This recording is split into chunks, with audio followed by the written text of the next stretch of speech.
экраннан біз күзәтәбез процентларын, күпме кеше килгәнен һәрбер избирательный участокларда. ЛДПР штабына эшкә хезмәткәрләр иртәнге 5-тә килгән, һәрберсенең каршында компьютер, кулларында телефон, газ выборы системасы аша мәгълүматны карап баралар. Көн дәвамында киңәшмәләр уза.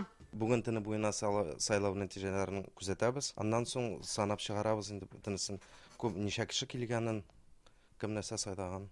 Бердәм Россиянең иҗтимагый штабында бүген ситуация үзәге эшли. Монда да сайлау барышын күзәтәләр. Мәгълүмат районнардагы бүлекчәләрдән килеп тора.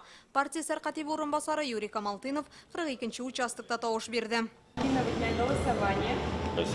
Аннары эш штабта дәвам итә. Көн дәвамында федераль һәм төбәк белгечләре белән видеоэлемтә аша киңәшмә уздыралар. Төрле социаль челтәрләрдә һәм интернетта тавыш бирүгә кагылышлы нинди сораулар, язмалар бар. Шуларны анализлап теркәп баралар. Соңыннан аларны юристларга тапшыралар.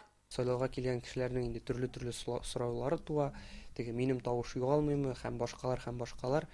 Бу ситуацион центрның эшләве нәкъ менә шушы кешеләрнең инде сайлауларга ышанычы тагын да артсын өчен, алар сайлауларда шикләнмәс өчен эшләнелә торган шундый юнәлеш дип әйтергә кирәк инде. Эш барышын күзәткәндә партия вәкилләре тавыш бирергә дә өлгерә. КПРФтан Хафиз Миргалимов Казанның 50-нче гимназиясендә тавыш бирде. Аннан соң партия вәкилләре белән җыелыш уздырды. Сайлау участокларына 1800-дән артык күзәтүче җибәргәннәр. Алар Татарстанның зур район шәһәрләрендә эшли.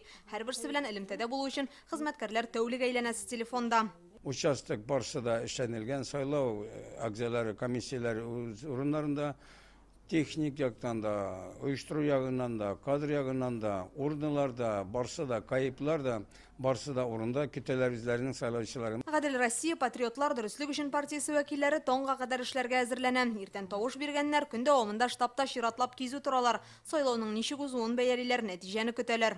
По всей республике у нас 2400 членов с правом решающего голоса. Республика буенча участокларда безнең тавышка ия булган 2400 әгъза эшли. 1000-нән артык күзәтүче бар. Сораулары барлыкка килсә, шунда ук җавап бирәбез, проблемаларны хәл итәбез.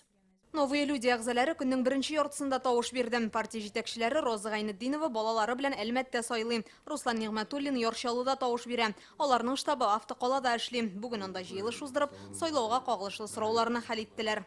Пока нам не скажут итоги. Безгә сайлау нәтиҗәсен әйтмичә, беребез дә өйләренә кайтып китмәячәк. Бүген барыбызның да эш көне. Ахырга кадәр тырышачакбыз.